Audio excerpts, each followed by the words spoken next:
M. Jean-Pierre Bemba, il est venu. Il a chassé l'autre là, Boitouka, avec son directeur général. Il a nommé le chef, celui du MLC qui est Sylvestre Bilambo. Aujourd'hui, cette firme est à faillite et cela montre qu'il y a une mauvaise gestion de la part de nos autorités qui sont surtout dans ce secteur-là des transports. Vous comprenez? Attendez, vous avez parlé de 3 niveaux. Oui, oui. Là, vous êtes en train d'expliquer le premier niveau. Oui. Mais je vous relance avec cette petite question.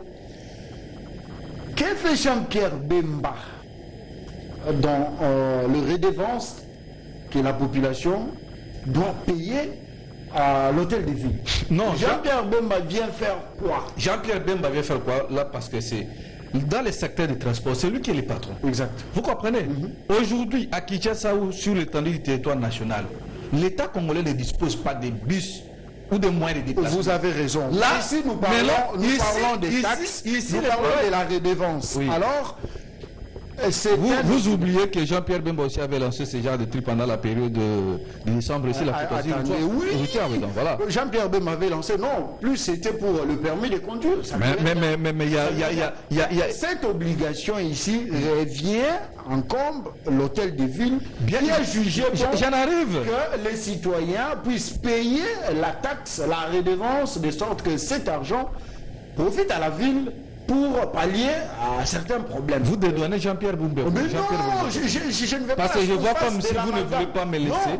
Vous ne voulez pas me laisser avancer avec. Je n'ai jamais été d'accord avec le travail que fait Jean-Pierre Bemba. Oui. Mais au nom de l'élégance et des principes, parlons de chaque chose et mettons chaque point à sa place. Mais moi, je vous ai dit, j'ai réparti ça à 3 niveaux.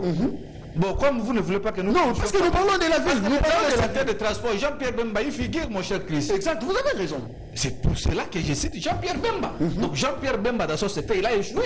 En deuxième lieu, nous avions vu l'autre là qui est maintenant Turquie, je ne sais pas, Daniel Bumba Bibag. Donc depuis que Bumba est à la tête de cette province, rien ne marche. Monsieur Bumba doit savoir que la population congolaise vient à peine dans la période de festivité. Donc, la population n'a rien. Bon, les actes dans ma boucle. Imaginez, j'ai vu là, $120, $420, et dans la globalité, ça fait plus ou moins $570. Parce que nous venons de la fête.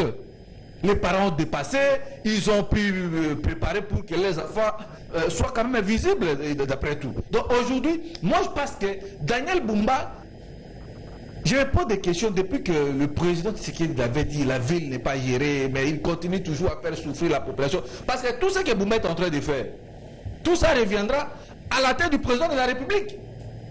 Donc Bumba fait des choses par essai, une politique de CRN, parce que moi je crois que ici, pourquoi vous cette décision, pas ce qu'André Dédé a dit tout à l'heure que la population est pauvre. Vous savez, aujourd'hui, ce n'est pas ce qu'il a dit.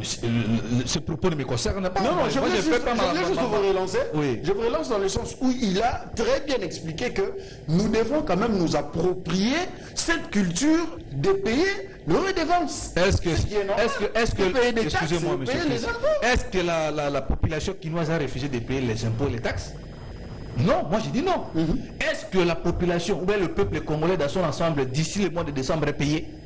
Comment est-ce que les gens peuvent payer les taxes au moment où ils ne travaillent pas, au moment où l'État ne parvient pas à payer les personnes qui travaillent? C'est ça aussi le problème.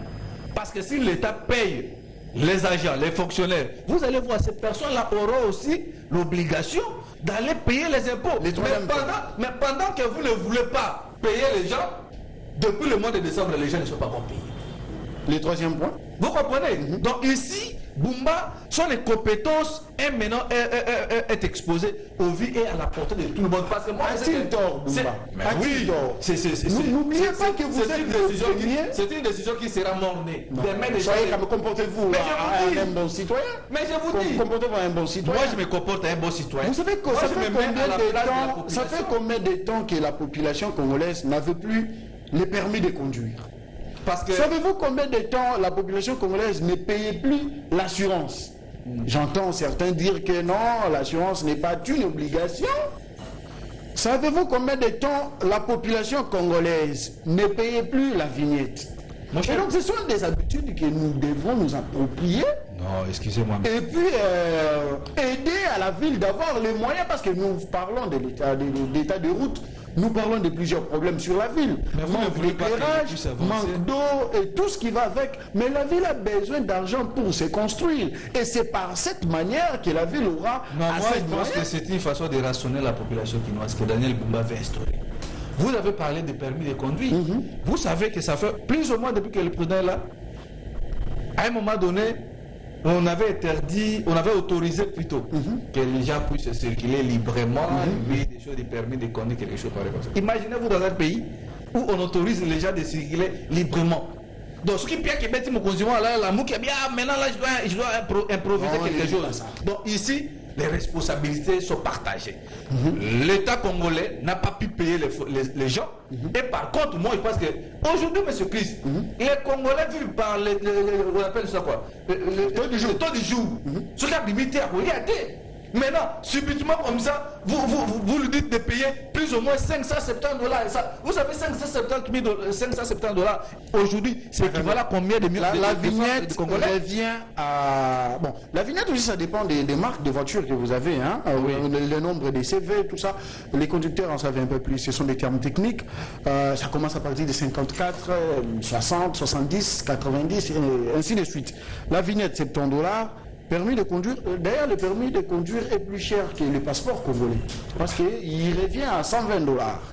Allez, contrôle technique, ça dépend aussi des marques des véhicules que vous avez, ça commence entre 74, 90, 80, ainsi de suite. L'assurance également aussi, ça dépend de périodes, 3 mois, 6 mois, une année, tout ce que vous voulez. Et donc, la sommation ici nous fait 564 $. Ce n'est pas pour le mois de janvier, mais c'est pendant toute une période que la procédure a été lancée. Et donc, c'est là qu'il y avait déjà certains documents ne vont pas sentir le poids de ces 564 $. Bon, ici, je dois citer M. Chris. Bumba doit arrêter à l'improvisation. Parce que c'est une décision impopulaire qui n'aura pas de pacte. Pourquoi? Parce que avant de lancer une telle genre d'opération, il faut commencer d'abord par sensibiliser. Vous de la presse, encadrer les agents. Les agents qui seront debout. Bumba ramasser ces petits et ses amis. Donc, moi je pense qu'avant d'abord de lancer une telle genre d'opération, il a fallu inviter, vous de la presse, faire comprendre, non, regardez, moi je vois ça. Comme ça, vous de votre côté aussi, vous allez maintenant mobiliser la population, divulguer le message. Donc voilà, pendant une telle période, ce qui va se passer, ça. Mais subitement, on doit Bumba se réveiller bon matin, parce que la résidence de Bumba, c'est à l'hôtel Hilton. Vous savez, parce que tout ce que Bumba fait là, il s'est dit non, je vais tout dépasser. Merci beaucoup. En décembre, maintenant, où je peux trouver des moyens. Et à troisième position. Mais l'autre n'a pas toujours fini. Non, je n'ai pas encore fini, c'est maintenant que je vais finir. L'autre là, de première rue là d'Ilandos, Victor Tumbati qui est là. Le DG de l'OVD. Lui aussi, il a une grande responsabilité. Parce qu'à un moment donné, moi, j'avais vu les motards. L'OVD a le moyen de sa politique. Bon, si Victor Toumba dit toujours qu'il n'a pas de moyens pour relever cette société, mais qu'il démissionne. Si vous voyez quelqu'un s'accrocher dans une entreprise ou à une affaire, c'est qu'il y a du profit là-dedans. Regardez l'état des routes aujourd'hui à Kinshasa. C'est là dont vous dites que non, les chauffeurs, ceux qui font les taxis qu'on doit payer. Non, oui, ils peuvent payer. Mais ils vont rouler sur quel macadam? Ça c'est vrai aussi. Sur quelle route? L'état des routes. L'état des routes devant le bureau de Victor Tumbati, qui est le DG de l'OVD, est dans un état vraiment très délabré d'une manière là que vous ne pouvez pas imaginer. Il est bien asphalté. Mais mon cher ami, pendant la pluie, si vous avez vu comment la ville a été inondée. Bon, depuis que si c'est une semaine ou quelques jours comme ça, est-ce que l'OVD a pu songer au moins de contrôler l'état des routes? Donc, les responsabilités sont partagées. Du moyen de sa politique. L'OVD a des moyens. C'est question maintenant de mettre le peu qu'on lui disponibilise. Mais si vous dites que non, moi je n'ai rien. Mais pendant que vous, pendant la fin du mois, vous touchez quand même quelque chose.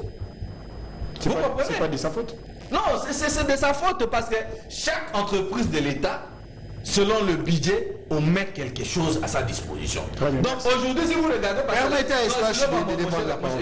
Je chute par là. Si vous regardez aujourd'hui, parce qu'aujourd'hui les routes sont presque vides. Il n'y a pas assez de monde, il n'y a pas assez de voitures, il n'y a pas assez de motos. Regardez l'état des routes, regardez la ville, vous allez comprendre que non, M. Victor Toumati est là, est plus dangereux que ceux qui sont à l'est de notre pays. Comment est-ce que le président peut laisser comme ça gérer une entreprise qui aujourd'hui ne produit absolument rien? Donc les responsabilités sont partagées. Jean-Pierre Bemba dans son secteur, il a lamentablement échoué. Daniel Bouma aussi, il improvise des choses. Et un autre aussi, celui de l'OVD, Victor Toumati, tout ça reviendra à la tête du président de la République. Bonjour et bienvenue. Le coup de gueule de Bruno, qui a ramassé le tout, qui vient ici taquiner Jean-Pierre Bemba, lui qui n'y est pour rien, alors qu'il y a les dossiers au chef-frem qui l'attend un tout petit peu. Et donc, faites-nous un peu la situation de la ville actuellement concernant cette mesure prise. Le moratoire était d'une semaine, hein, apparemment. Une semaine, quelque chose comme ça. On sait que nous devrons nous assurer, on devrait avoir tous les documents possibles pour circuler. C'est bien, mais la manière, la procédure, la périodicité, tout ça, est-ce que les autorités ont pu penser à cela? Merci, cher Chris. Bonjour à mes co-débatteurs. Je salue également tous les Congolais qui nous suivent sur la 10e télévision. Parce que vous me posez la question concernant le numéro 1 de la ville de Kinshasa. Tout au début, je ne l'avais pas soutenu. Et donc maintenant également, je ne vais pas aussi les soutenir. Pourquoi? La décision, elle est bonne. Les moments n'est pas totalement bon. Pourquoi? Nous venons tous de fêter. Les deux co-débatteurs l'ont relayé ici. Nous venons de fêter. Et il n'y a plus l'argent. Et je doute même les agents de l'hôtel de ville ne sont pas encore payés. Mais les gouverneurs, je sais pas. Non, bon, je n'aimerais pas trop parler sur ça. Vous êtes contre le développement de la ville, apparemment. Vous vous comportez à un mauvais citoyen, permettez-moi de le dire. La ville a besoin de générer les recettes. Et cette manière est-elle légale? Je ne vois pas le point qui est obscur dans ce que Daniel Bemba a lancé comme opération. C'est juste question de nous conformer au règlement et au devoir d'un bon citoyen qui est celui de payer la taxe, pour ne pas parler des impôts. Merci, parce que je suis un mauvais citoyen, mais je vais vous rappeler ici, j'ai eu le permis de conduire avant même les gouverneurs.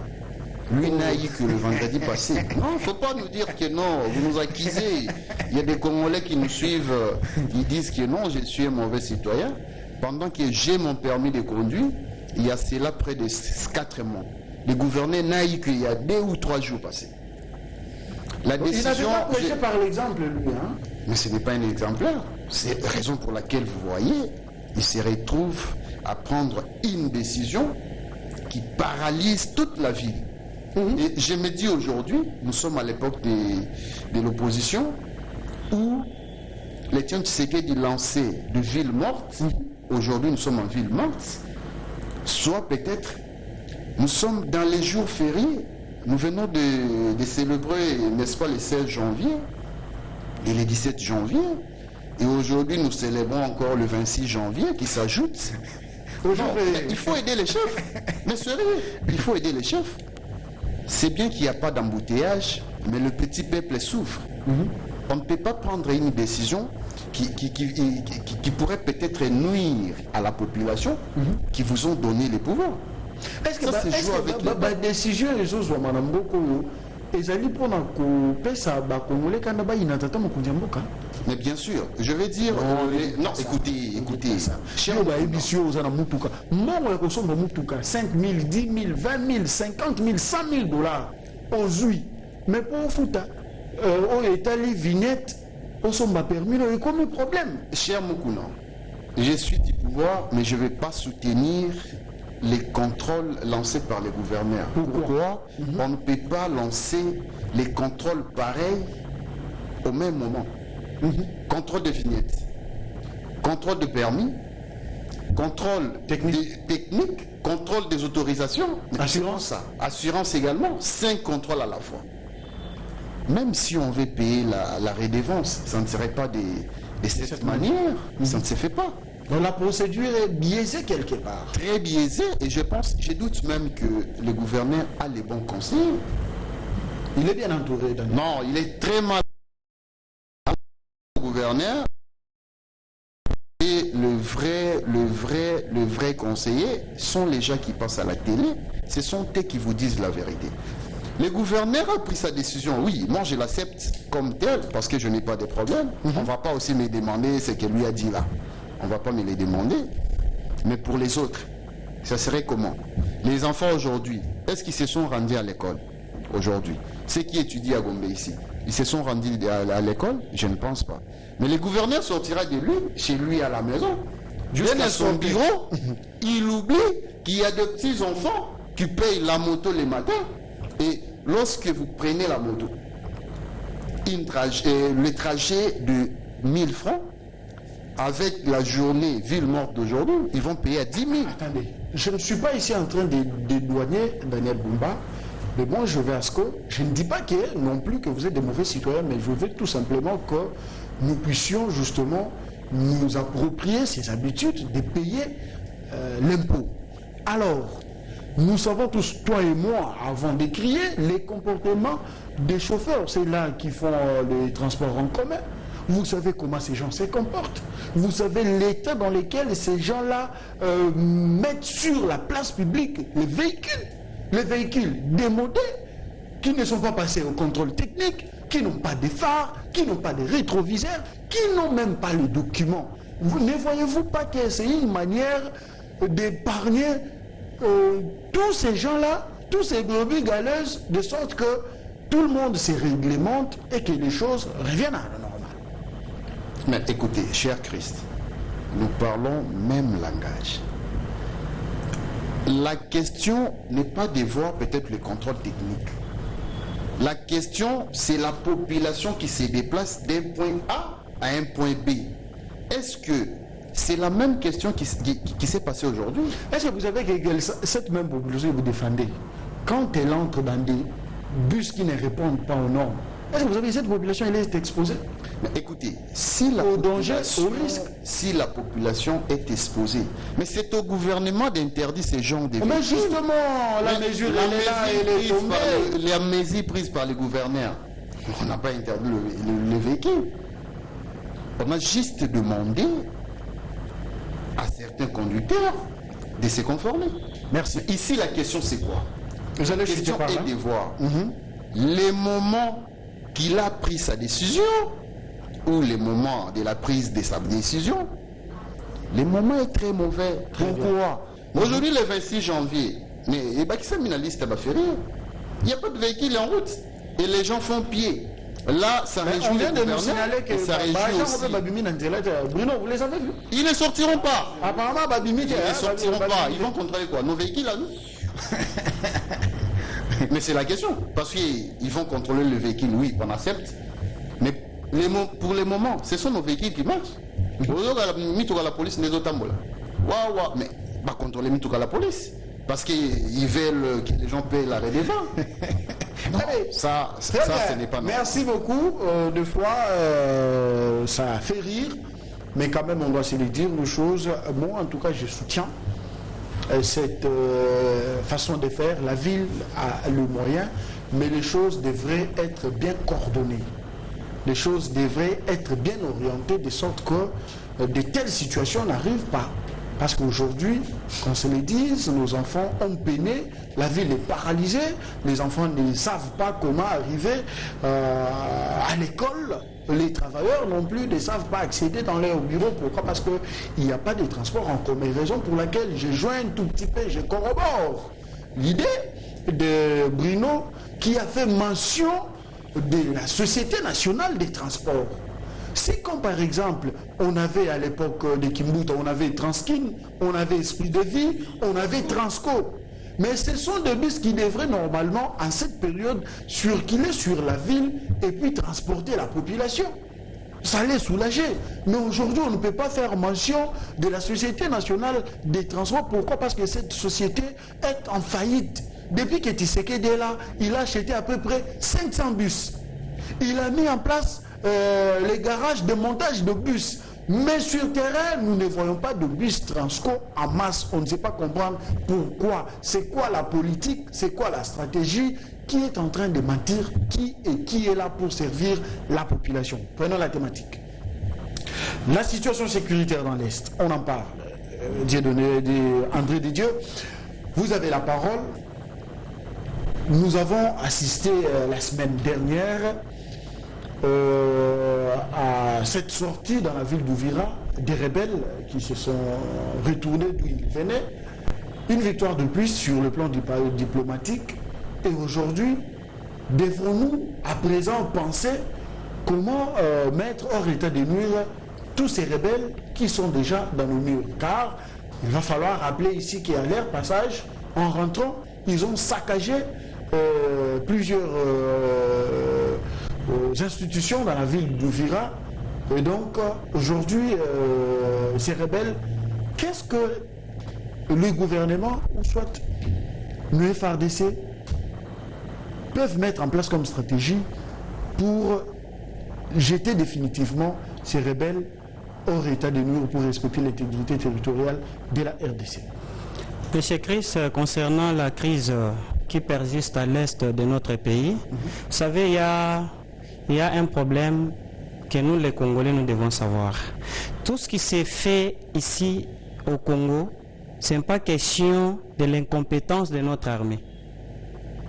Pour votre information, quand la ville de Goma a été prise par l'AFCM 23, ils ont constaté même que même les armements que notre armée avait à Goma, ils ne savaient pas qu'on devait avoir l'armement pareil. C'était juste question d'organisation et puis question de nos autorités des fois qui ont cette mauvaise foi, qui travaillent à des autorités militaires ou militaires, de nos autorités militaires. Okay. Alors, c'est pour vous dire que à l'est du pays aujourd'hui, nous avons vu la ville d'Ouvira être libérée par nos agresseurs. Satan vient dans la vie d'une personne avec 3 missions. Vous avez parlé de nos institutions qui ont été saccagées par les assaillants.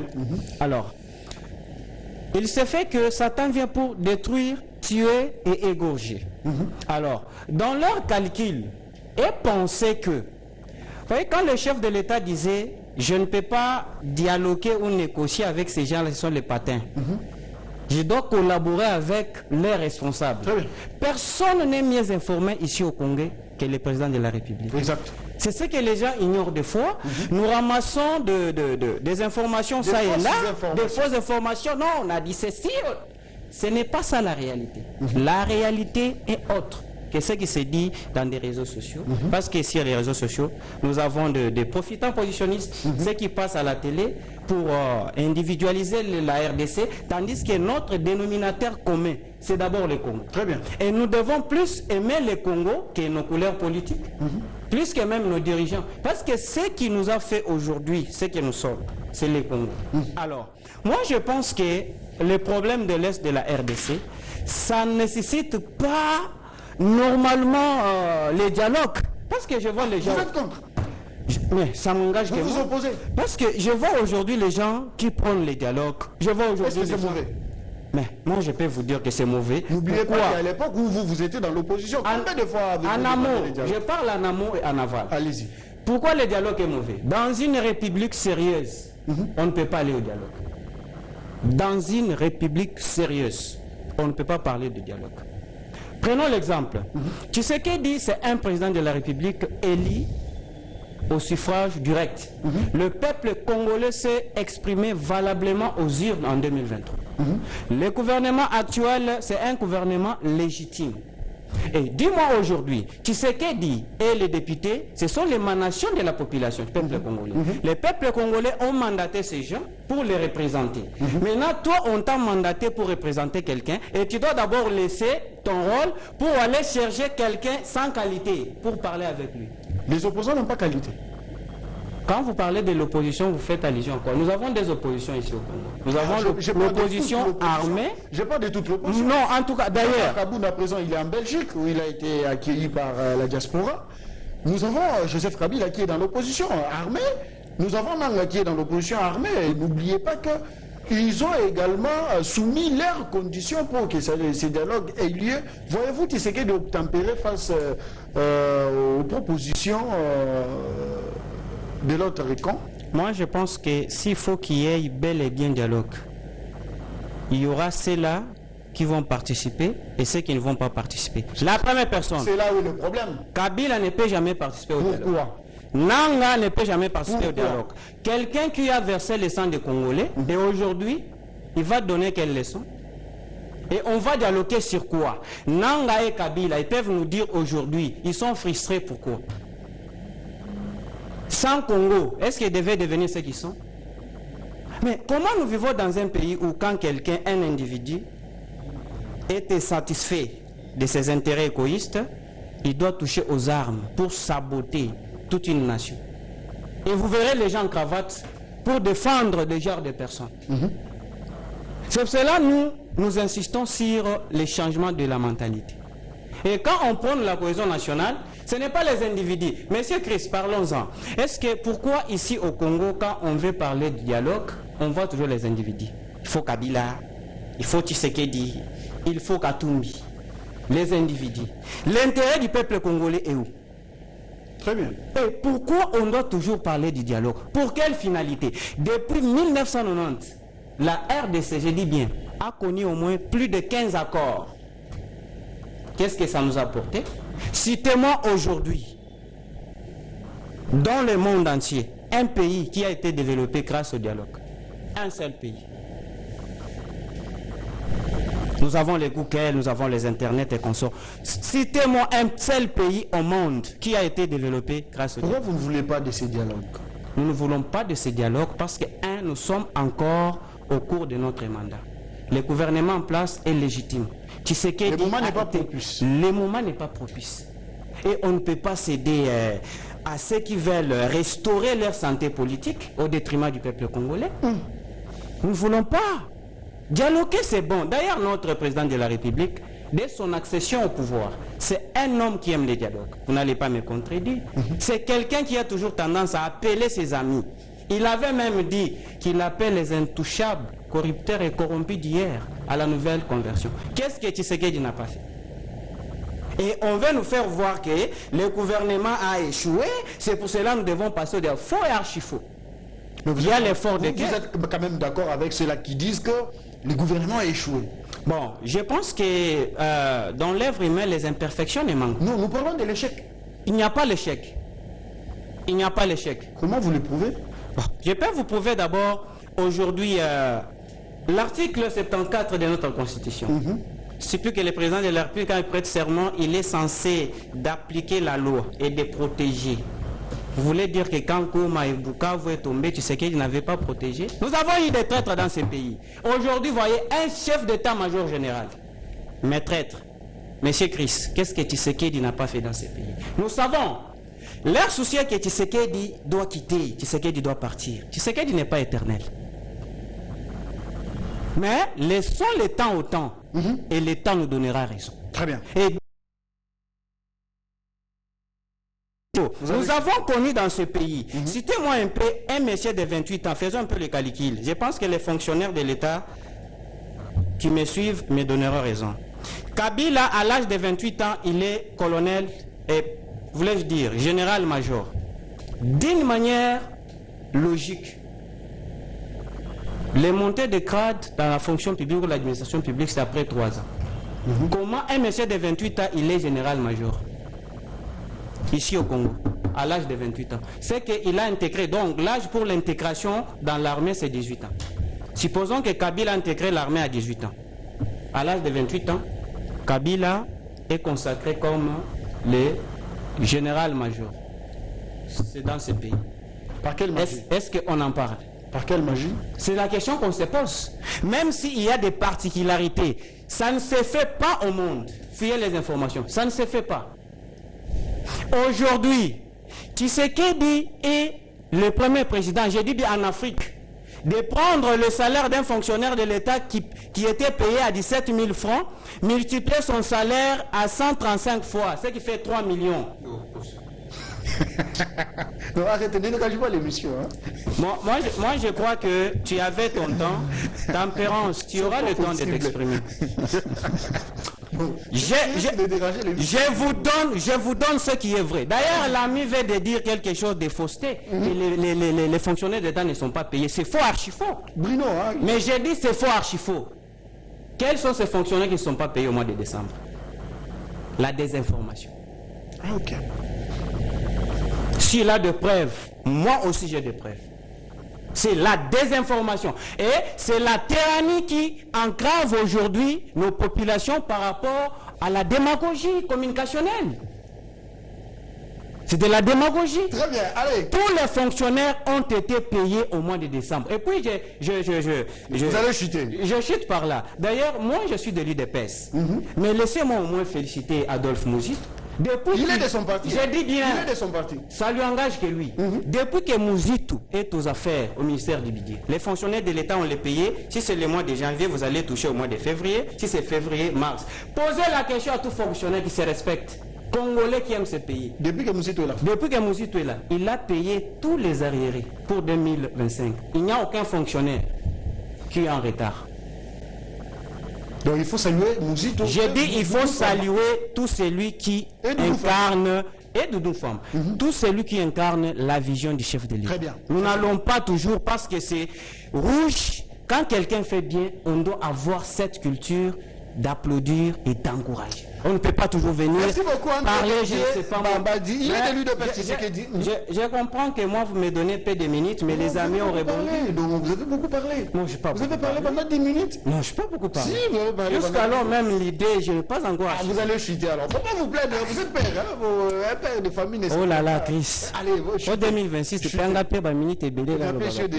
Alors, c'est pour nous dire que notre dénominateur commun, c'est la RDC. C'est la RDC. Et enlevons dans nos têtes qu'il y aura la cessation des hostilités à l'est du pays grâce au dialogue. C'est faux, archi faux. Oh. Oui. Mais ceux-là qui pensent que le dialogue est une voie de sortie de la crise sécuritaire.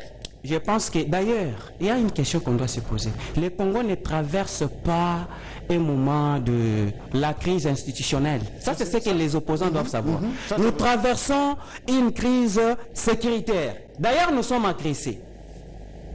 Nous sommes agressés. Mais cela veut dire que toi, quand toi tu veux renverser les gouvernements établis par le peuple, c'est-à-dire que tu es de l'autre côté. C'est pour cela que nous avons aujourd'hui les sauvants, les Rwandais au Congo. Tu connais ça? Non, non. C'est pas sauvant le Congo, c'est les sauvants au Rwanda au détriment du peuple congolais. Merci beaucoup. Allez. Vous m'avez beaucoup surpris. Comment vous pouvez réagir ainsi? Et puis en lingala, l'émission c'est en français, quelqu'un qui est en train d'analyser, qui a loué d'ailleurs les efforts, le travail bien fait du vice-premier ministre en charge du budget, Adolphe Mouzito, que nous saluons par ailleurs, même s'il ne prend plus les téléphones ces derniers temps. Mais quand même, nous comprenons qu'il y a beaucoup à faire concernant la République. Comment vous pouvez vous inscrire en faux et dire à l'ami que vous êtes quels sont les éléments contraires que vous avez au regard de ce qu'il a avancé comme argument? Bon, M. Christ, à un moment donné, nous devons dire la vérité, parce que la vérité c'est Christ, et la vérité c'est la lumière, parce que Amen. Vous voyez, mon cher ami, qui dit qu'il n'y aura pas de dialogue parce que ceux-là qui sont à l'est du pays tuent, il y a des sangs des Congolais qui sont versés matin, midi, soir. Est-ce que vous savez qu'aujourd'hui, par manque de transport, il y aura des colons qui vont tuer les Congolais? Est-ce que c'est la première fois que les colons tuent les Congolais parce qu'il n'y a pas de transport? Car vous avez pas. Mais c'est pas cohérent. Vous l'avez aussi dérangé. C'est un débat. Non, moi je ne l'ai pas dérangé. C'est un débat, mais que je vais encadrer. Non, moi je ne l'ai pas dérangé. Tu m'as dérangé. Non. Oui. Moi, je t'avais laissé rebondir. Si vous commencez à le faire, je suis mieux placé de vous déranger. Non, s'il vous plaît. C'est un débat, mais je suis là pour encadrer et pour orienter. Vous comprenez? André Détier, vous n'avez pas la parole. Prenez note. C'est que Bumba Prenez note. est en train de faire comme gestion de la ville province de Kinshasa. Non, Il est plus non, dangereux non, que ceux qui sont. C'est là qui sont. Les temps révolus, on parle plus de Bumba. Non, c'est très important. Je reviens. C'est très important. Parce que moi, je sais qu'aujourd'hui, par manque de transport, il y aura le versement de sang des Congolais. Les Koulous n'avons opéré. Les Koulous n'avont systématiquement opéré. Mais ça lui est quand même l'opération Dogo qui a arrêté plus de 500 Koulous pendant la période de festivités. Nous ne sommes pas pendant la période de festivités. J'ai dit pendant la période de fin du mois. Vous comprenez? Donc ici, moi je pense que mon frère, tout ce que nous sommes en train de faire ici, comme gestion et consort, la grande responsabilité reviendra au président de la République. Exact. Parce qu'à un moment donné, je vois ces députés-là, nos députés provinciaux de Kinshasa, laisser Bumba continuer toujours à gérer mal la ville comme ça, ça me dépasse. Lévi Mbouta, là, Diabouloum, il est maintenant en Belgique. Bumba, il est à Turquie. Il est en vacances? Non, il est allé se faire soigner. Pendant que